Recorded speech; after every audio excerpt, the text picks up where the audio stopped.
Video will cover how to graph cubic functions. So for example, 2x minus 4 times x plus 1 times x plus 3 is a cubic function, degree 3 function. So our first step to graphing this is to determine the x-intercepts. The x-intercepts are where the function is equal to 0, where the y value is 0. For that to happen, one of the three things that's being multiplied must be 0. So I'm going to set each factor equal to 0 and solve. So I could have 2x minus 4 equal to 0, or I could have x plus 1 equal to 0, or I could have x plus 3 equal to 0. So let's solve each of these equations. I'm going to add 4 to both sides of this equation. That leaves me with 2x equals 4. Then I will divide both sides by 2. Leaves me with x equals 2. So that means that 2, 0 will be one of the x-intercepts for this function. Here I'm going to subtract 1 from both sides, and I get x equals -1. So that means that -1, 0 will be one of the x-intercepts for this function. Lastly, I'm going to subtract 3 from both sides. X equals -3. So -3, 0 will be another x-intercept for this function. Now at each x-intercept, the graph can either cross the x-axis or it can bounce off the x-axis. The way we're going to make that decision is based on the factor that that x-intercept came from and how many times that factor appears in the equation. So if the x-intercept came from a factor that only appears in the equation once, then the graph will cross the x-axis at that x-intercept. If the x-intercept came from a factor that appeared twice in the equation, then the graph would bounce off the x-axis at that x-intercept. So 2, 0 came from the factor 2x minus 4. That factor only appears in the equation once, so the graph will cross the x-axis at 2, 0. -1, 0 came from the factor x plus 1. That factor only appears in the equation once, so the graph will cross the x-axis at -1. -3, 0 came from the factor x plus 3. That factor only appears in the equation once, so the graph will cross the x-axis at -3. So now that we know all of the x-intercepts and whether the graph will cross or bounce at those points, we're ready to make our graph. So we said our x-intercepts are 2, 0, -1, 0, and -3, 0. So I'm going to start by putting those x-intercepts on my graph. I'm going to have an x-intercept at 2, 0.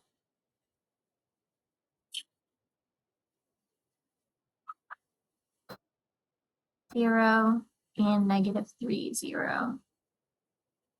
Now, if I was to see a minus sign at the front of the equation, that would be a sign that the graph is going to start up in the second quadrant up here. If you don't see a minus sign, then the graph is going to start in the lower left quadrant down here. So this graph is going to start down here. It's going to curve up until it hits this x-intercept. Like we said, the graph is going to cross the x-axis.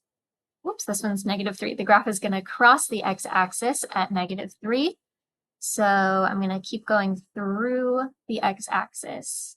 See how I'm crossing at that point. But we're going to need to hit this x-intercept. So at some point, this graph is going to need to turn around and come back down. At -1, we're also going to cross the x-axis. So I'm going to go through the x-axis. At some point, the graph will need to curve back this way so that I can hit this x-intercept, where again, I'm going to cross the x-axis and go up like so. Obviously, my graph is not perfect, but the important part is that it's starting from down here, it's hitting the correct x-intercepts, and that it is correctly either crossing or bouncing off the graph at those points. So this is the graph of the function 2x minus 4 times x plus 1 times x plus 3. Let's do another example. The function is g of x equals x minus 1 times x minus 1 times x plus 2. So same thing, I'm going to start by setting each factor equal to 0 and solving for x. So it could be that x minus 1 equals 0. This is the same one, so I don't need to do it a second time. It could be that x plus 2 equals 0.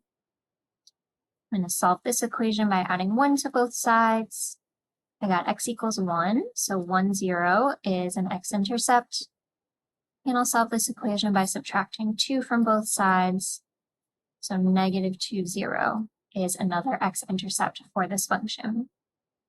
So 1, 0 came from the factor x minus 1, and that factor shows up in the equation twice. So the graph is going to bounce off the x-axis at 1, 0. Negative 2 came from the factor x plus 2. That only shows up in the equation once, so the graph is going to cross the x-axis at negative 2. So let's draw that graph.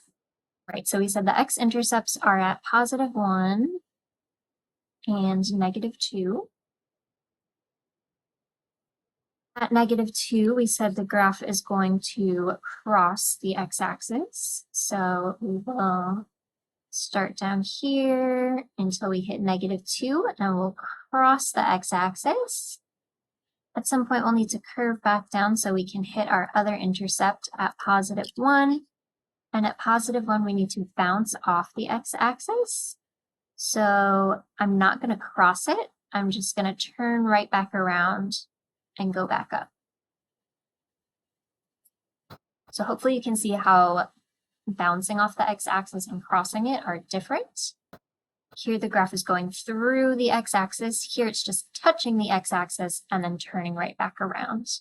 So this is the graph of the function x minus 1 times x minus 1 times x plus 2. We're going to do 2 more quick examples. So this equation is written a little bit differently. At first, you might not think it's a cubic because you only see 2 sets of parentheses, but the second parentheses is being squared. It's being multiplied by itself. So I could rewrite this equation as 4x plus 12 times x minus 2 times x minus 2. Now it looks more like a cubic function. So I'm going to set each parentheses equal to 0. Solve them for x.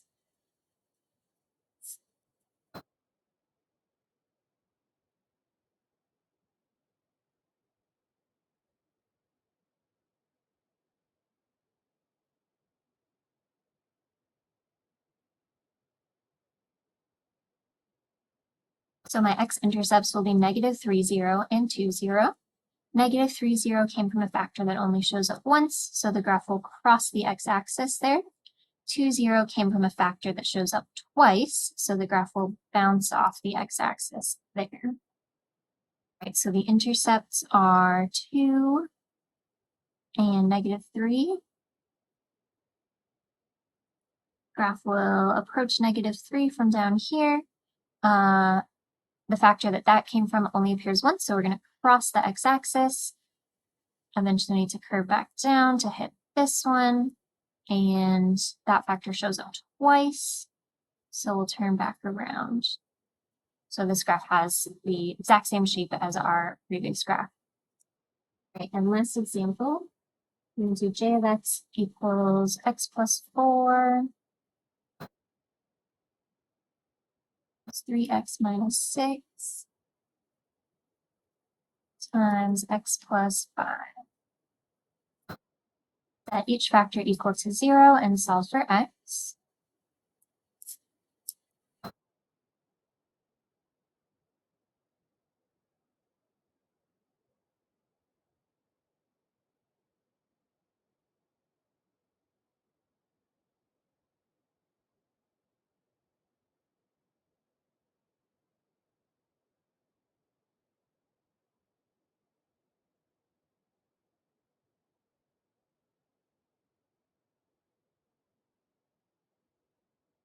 And because each of these factors only shows up one time in the equation, I know the graph is going to cross the x-axis at each of these x-intercepts.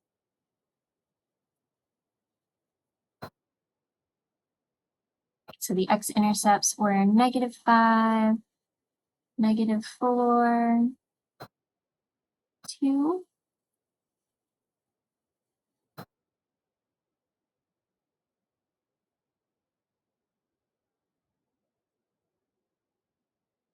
Something like that.